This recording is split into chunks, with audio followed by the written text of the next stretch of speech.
नमस्कार शुभ सकाळ digital news TV को आपण मानक स्वागत। मध्याह्न भोजन रे झिटिपिटी स्कूल पिलांको जीवन सह खेल पुणी चर्चा रे मध्याह्न भोजन बालेश्वर जिला सोर ब्लॉक सिरापुर उदय नारायण नोडाल स्कूल रे अघटन। मध्याह्न भोजन खाई प्राय 100 पिला असुस्थ होइतबा घटना सामना को आसीछि।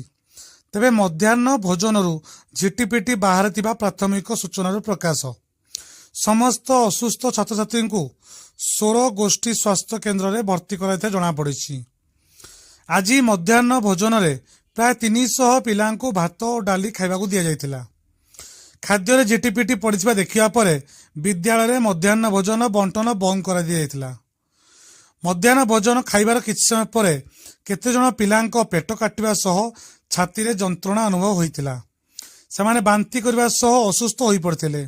स्कूल शिक्षक और शिक्षयित्री और कमिटी मेंबर माने 5टी आम्बुलांस जोगे से सोर डाक्तखाना भर्ती करा तेज खबर पाई सोर विधायक माधव धड़ा हॉस्पिटल पहुंची पिला कथा बुझीथिले। छोट छोट पिला जीवन को नहीं खेल कर कर्मचारी और अधिकारी बर्षिंट ग्रामवासी और पीड़ित छात्र छात्री परिवार। यही घटना नहीं स्थानीय अंचल में उत्तेजना प्रकाश पाई।